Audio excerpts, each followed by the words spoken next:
Assalamualaikum warahmatullahi wabarakatuh. Kembali lagi di cerita horor. Pada episode kali ini merupakan cerita tentang Mata Batinku Terbuka. Diangkat dari tweet yang dituliskan oleh @penulismalam94. Kalian juga bisa kunjungi tweetnya yang nanti akan ada di link deskripsi. Sekarang kita langsung saja masuk ke ceritanya. Aku yang saat itu sedang menempuh ilmu agama di suatu padepokan di Jawa Barat, banyak bertanya-tanya kepada guru spiritualku tentang dunia gaib. Bagiku, mempelajari hal-hal tak kasat mata adalah sebuah kesenangan tersendiri. Sewaktu aku SMA, aku pun sempat mengalami beberapa peristiwa misterius yang menurutku itu adalah pengalaman yang luar biasa. Oleh karena itu, setelah aku lulus SMA, aku berniat untuk mendalami ilmu agama sekalian untuk mempelajari ilmu kebatinan agar mata batinku terbuka. Singkat cerita, setelah aku bergabung di padepokan itu, aku cepat mempelajari banyak ilmu agama, dari mulai pendalaman kitab suci Al-Quran, hadis, fikih, sampai sejarah kebudayaan Islam. Di antara teman-temanku, bisa dibilang aku paling menonjol di bidang penguasaan bahasa Arab dan juga pelafalan Quran. Sebenarnya tak munafik mungkin, di saat itu hatiku sudah tertutup dengan sifat takabur dan riya. Suatu waktu, bahkan aku sampai pernah menemui Pak Kiai Haji Hasan untuk meminta secara langsung mengajariku ilmu kebatinan. Aku tahu, sebenarnya caraku ini bisa dibilang sangat tidak sopan. Aku seolah meminta diberikan fadilah atau kelebihan dan basyiroh atau mata batin dengan cara menodongkan kepada Pak Kiai dengan tanda kutip, "Saya ini sudah layak dan pantas mendapatkan itu." Pak Kiai hanya tersenyum lembut. Ia sebenarnya sudah mengetahui pikiranku. "Adinda Sri, Bapak sudah tahu dari awal Adinda datang ke padepokan ini ada maksud dan tujuan tertentu yang semata-mata bukanlah untuk mendalami ilmu agama. Bapak paham Adinda sangat ingin mempelajari ilmu-ilmu kebatinan. Namun, adalah hal yang harus Adinda pahami." Ucapan Pak Kiai ini mulai tertahan. Aku mencoba menerka-nerka apa yang ia akan katakan. Di hatiku ada rasa was-was bagaimana jika sejauh ini usahaku sia-sia untuk mempelajari ilmu kebatinan. Adinda harus khatam Al-Quran dan puasa mutih selama 40 hari. Selama itu pula, Adinda harus yakin Allah akan meridhoi apa yang sedang Adinda Sri lakukan jika memang niat Adinda Sri ini baik. Adinda tak boleh berhenti berzikir di malam tertentu untuk meminta syafaat dari Wali Sunan Gunung Jati. Mendengar itu, aku pun merasa tertantang dan sekaligus sangat bahagia. Aku sudah menunggu saat itu, saat dimana aku bisa melaksanakan syarat agar segera mata batinku terbuka. Tanpa berpikir panjang, aku langsung mengiyakan apa yang diminta oleh Pak Kiai. "Adinda Sri, Adinda harus ingat, hanya Adinda saja yang boleh mengetahui hal ini. Bapak hanya ingin menunjukkan sifat ain dari sahabat-sahabatmu." Aku mengangguk dan langsung berpamitan menuju ke kamar asramaku. Singkat cerita, aku melakukan semua yang diperintahkan, tak pernah terlewatkan setiap sholat wajib maupun sholat sunnah dan mengaji ketika aku berpuasa. Ketika sedang berhalangan, aku pun tetap menghafalkan zikir dan terus meminta syafaat. Hingga suatu ketika, pas di hari yang ke-39, aku melihat ada sebuah cahaya terang di dalam kamarku. Cahaya itu nampak tegak berdiri, kemudian terdengar suara yang menggema. "Nak, ketika kamu membuka mata, tak hanya indera penglihatanmu saja yang terbuka, melainkan mata batinmu kini sudah terbuka. Persiapkanlah dengan baik agar hatimu senantiasa bisa melihat kebaikan di antara keburukan." Seketika cahaya itu pun lenyap dan aku terbangun dari mimpi. Baru saja mata ini terbuka, aku dibuat kaget dengan sesosok perempuan yang mungkin sebaya denganku. Ia berpakaian layaknya seperti manusia biasa, namun yang agak sedikit membedakan, kulitnya agak lebih pucat dan tidak memiliki garis di antara hidung dan bibir. Sosok itu hanya diam duduk di tempat tidur yang kosong. Sosok itu hanya diam tertunduk. Aku yang kemudian penasaran mendekatinya dan mencoba menyapa, walaupun agak sedikit ada rasa takut. "Assalamualaikum," sapaku. "Waalaikumsalam." Ia menjawab tanpa bibirnya bergerak sama sekali.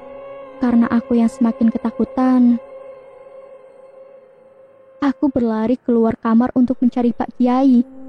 Saat aku berlari menuju sebuah lorong, aku melihat ada banyak anak kecil sekitar berusia 7 tahun yang mengenakan baju koko, namun agak sedikit lusuh. Anak-anak kecil itu setelah diamati, mereka tidak berbicara satu dengan yang lainnya. Mereka tak juga memiliki ekspresi di wajahnya, dan yang agak sedikit membuatku bergidik adalah kaki mereka tidak menginjak tanah. Aku berusaha berlari menuju ke ruang Pak Kiai yang berjarak sekitar 100 meter di depan. Tetapi langkahku terhenti dengan sosok kuntilanak tinggi besar yang sedang menyeringai. Kuntilanak itu memang tidak bersuara, bahkan ia mempersilahkanku lewat dengan menjulurkan sebelah tangannya sebagai isyarat. Aku terus menutup mata dan berlari hingga akhirnya tubuhku seperti menabrak seseorang. Aku perlahan mencoba bangkit dan menajamkan pandanganku. Ternyata orang yang aku tabrak barusan adalah Pak Kiai Haji Hasan. Aku sangat gemetar dengan apa yang baru saja aku lihat. Sosok-sosok itu seperti nyata dan sangat menyeramkan. "Bagaimana Adinda Sri? Apa kamu takut dengan apa yang barusan kamu lihat?" tanya Pak Kiai lembut. "Pak, sepertinya saya sudah mulai takut, Pak. Wujud mereka sangat menyeramkan. Sungguh, mereka ada dan nyata hidup berdampingan dengan kita." Jawabku terbata-bata karena rasanya lidah ini amat sangat keluh. Pak Kiai hanya tersenyum dan berkata, "Besok pagi, mintalah kepada Kusnayati agar kamu sendiri yang pergi ke pasar untuk membeli sayur. Nanti Bapak akan membimbingmu dari belakang." Ucap Pak Kiai Hasan membuatku penasaran.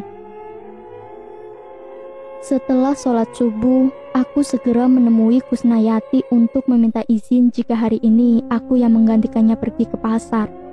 Setelah pergi, aku sempat menjumpai Pak Kiai, yang kemudian menutup mataku dengan tangannya dan terdengar mulutnya merapalkan sesuatu. "Kamu pergilah ke pasar, jangan takut dengan apa yang kamu lihat. Teruslah berjalan dan beristighfar jika dirasa ada penampakan-penampakan sosok menyeramkan." Aku yang sudah mengerti instruksi dari Pak Kiai langsung bergegas ke pasar karena harus cepat-cepat berbelanja sebelum jam 6 pagi. Baru saja berjalan keluar dari padepokan, aku dikagetkan dengan penampakan sosok hitam tinggi besar yang berdiri di samping pohon benda. Aku mempercepat langkahku dan kemudian aku merasa di depan ada seorang ibu-ibu yang berjalan. "Assalamualaikum, permisi Bu, mau ke pasar juga Bu?" sapaku. Arena pagi itu masih sangat gelap. Aku tidak begitu jelas melihat wajah si ibu. Saat ibu itu menengok, ternyata yang kulihat adalah sebelah wajahnya hancur mengeluarkan darah segar. "Neng, tolong cariin mata sama gigi ibu, Neng. Ibu gak bisa pulang kalau belum ketemu mata sama gigi ibu." Mataku langsung terbelalak melihat wajah ibu yang rusak. "Astagfirullahaladzim," teriakku. Namun ku dengar dari telingaku, "Dinda Sri, jangan takut. Teruslah berjalan dan tetaplah berzikir agar hatimu tenang." Aku kemudian tak menghiraukan apa yang baru aku lihat, hingga sampailah aku di pasar. Di pasar terlihat sangat ramai. Tidak hanya manusia saja berlalu lalang, namun terlihat juga banyak makhluk tak kasat mata memenuhi pasar. Yang membedakan antara manusia dan makhluk seperti itu adalah Ketika berjalan, makhluk itu dengan mudah menembus tubuh manusia ataupun tembok. Kepalaku hampir dibuat pusing dengan kondisi keadaan pasar yang saat itu memang penuh sesak. Aku mencoba untuk duduk menarik nafas. Tiba-tiba, aku dikagetkan dengan tepukan di bahu. "Neng, gak apa-apa." Saat aku menoleh, ternyata yang aku lihat kepala anjing dengan tubuh wanita. Aku langsung berteriak dan juga membuat wanita itu ikut kaget. "Kenapa, Neng? Ibu liatin Neng kayak gak sehat. Neng kesini sama siapa?" Aku mencoba mengatur nafas dan menjawab pertanyaan wanita berwajah anjing tersebut. Enggak apa-apa kok, Bu. Saya cuma agak sedikit lemah saja, kurang enak badan. Saya kesini sendiri, Bu. Tempat saya dekat kok, Bu, di Padepokan Pak Haji Hasan. Jawabku sedikit berbohong. Wanita itu tak lama pamit untuk belanja lagi, meninggalkan aku yang masih terduduk sendiri. Apa yang barusan aku lihat tadi ya? Kenapa wajahnya anjing hitam? Aku membatin. Tak lama ada suara Pak Kiai yang menggema di telinga. "Dinda Sri, yang kamu lihat tadi adalah orang yang bersekutu dengan iblis hingga wajahnya menyerupai anjing." Aku terhenyak. Bagaimana bisa suara Pak Kiai terdengar sampai sini? Aku memfokuskan pikiranku untuk tak mau banyak bertanya karena hari sudah semakin siang. Perlahan aku membeli apa yang dicatat oleh Kusna di secari kertas. Ketika aku melangkahkan kaki menuju tukang daging, tangan dan kakiku seperti terseret-seret oleh jenis lelembut yang bentuknya menyerupai tuyul. Aku sempat mengikuti dua lelembut tuyul itu. Dan aku seperti terhipnotis, berdiri di tempat yang sebenarnya tak ingin aku tuju. "Neng, mau beli apa? Kok malah ngelamun?" tanya si tukang daging ikan yang melihatku keheranan. Aku tidak menjawab pertanyaannya. Hanya saja fokusku memperhatikan dua tuyul yang kini sedang bercukit-cukit kegirangan karena bisa menarik calon pembeli. Aku sangat takut sekali. Dan setelah pandanganku menatap sekeliling pasar, ternyata ada banyak demit yang digunakan untuk menarik minat pembeli. Ada banyak bermacam-macam aura bercahaya merah, kuning, hijau, yang malang melintang di jalan pasar. Sebenarnya aku tak paham apa yang terjadi, namun pandanganku seperti terganggu saat melihat ada beberapa toko di pasar yang di depannya ditunggu oleh sesosok hewan seperti monyet. Dengan sisa tenaga, aku berhasil keluar dari pasar yang sangat penuh dengan interaksi makhluk tak kasat mata itu.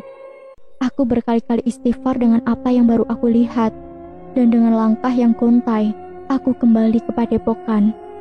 Aku segera berjalan menuju dapur dan mengantarkan semua belanjaan kepada Kusnayati.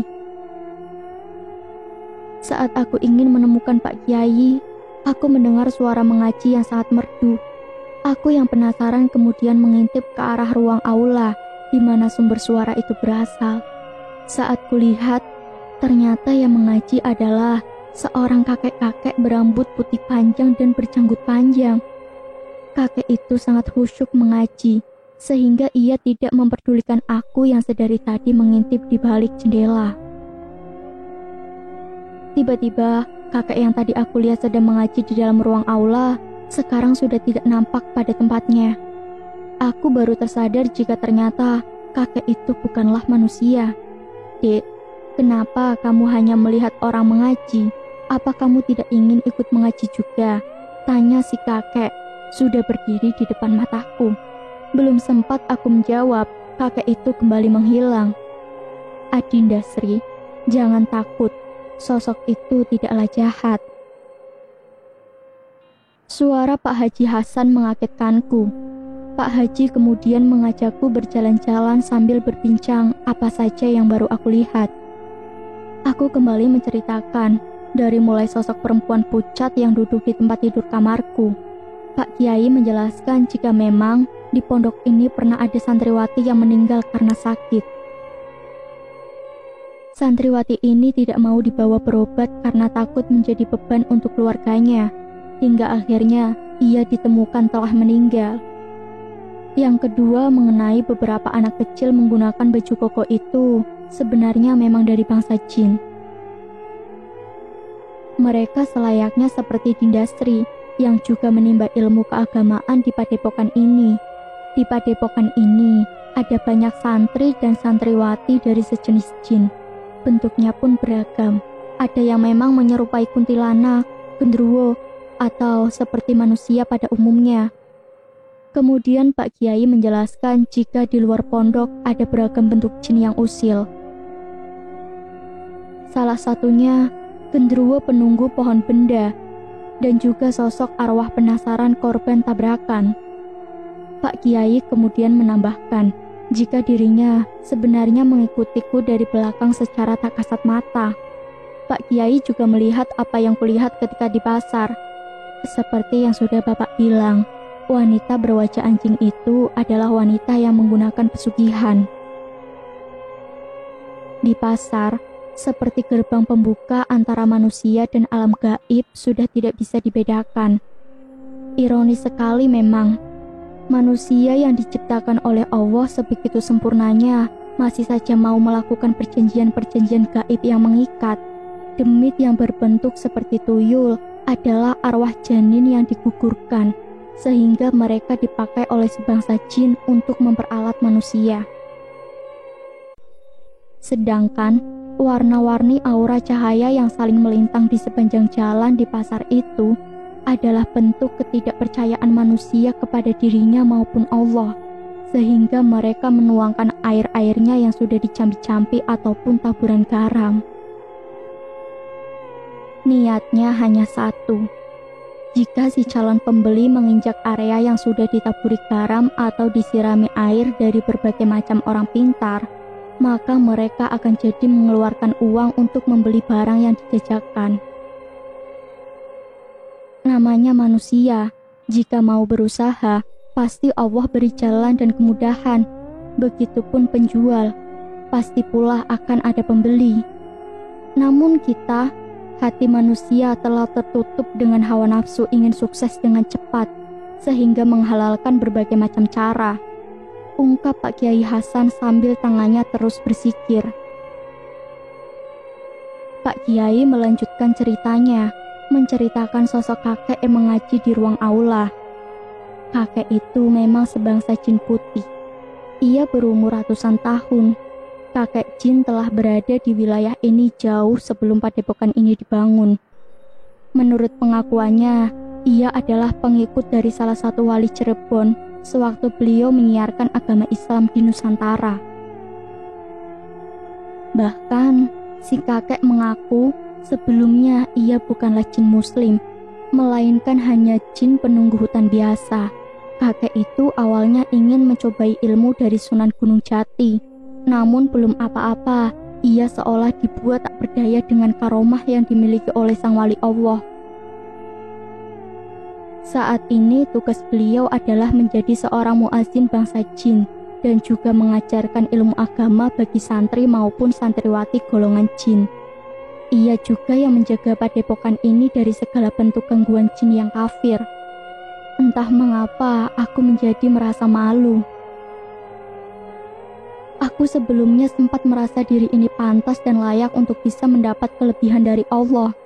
Aku berdoa dan meminta seolah-olah ingin mendobrak pintu surga dengan tanganku sendiri. Kini sangat tertampar di relung hati. Aku membandingkan diriku dengan kakek jin berumur ratusan tahun yang masih sangat bersahaja dan rendah diri. Kakek itu selalu memuliakan nama Allah dengan selalu membaca Quran dan menjadi manfaat bagi sesama jin. Aku bisa mengaji, namun aku tak bisa untuk mengaji hatiku sendiri. Aku bisa melafalkan Quran, namun tidak bisa mengingat kebaikan orang yang pernah menolongku. Aku menyadari apa yang kulakukan adalah sebuah kesia-siaan, dan aku tidak pantas mendapatkan kelebihan itu. Aku kemudian meminta Pak Kiai untuk menutup kembali mata batinku. Cukuplah 2 hari pengalamanku melihat dan berinteraksi dengan makhluk-makhluk tak kasat mata. Dari sini, aku belajar untuk tidak memaksakan kehendak. Aku belajar untuk tidak takabur dan juga aku belajar jika selayaknya manusia hidup di dunia hanya sementara dan jangan pernah bersekutu dengan iblis untuk mendapatkan kemudahan. Dengan senang hati Pak Kiai menutup kembali mata batinku. Sungguh, itu adalah pengalaman yang seumur hidup takkan pernah aku lupakan. Akhir cerita, aku keluar dari padepokan pesantren binaan Pak Kiai Hasan setelah 2 tahun menimba ilmu di sana. Dan aku langsung mengabdikan diriku menjadi guru mengaji di kampung halaman sesaat setelahnya. Aku merasa bahagia karena bagiku, yang terpenting bukanlah memiliki keistimewaan di mata manusia, namun keistimewaan di mata Allah. Karena di dalam hidup, sudah bisa menjadi syafaat bagi orang lain. Sekian cerita horor kali ini. Nantikan kisah-kisah selanjutnya, tetap di cerita horor. Banyak sekali pesan moral yang dapat kita ambil dari cerita ini. Tingkatkan yang baik, hilangkan yang buruk. Wassalamualaikum warahmatullahi wabarakatuh.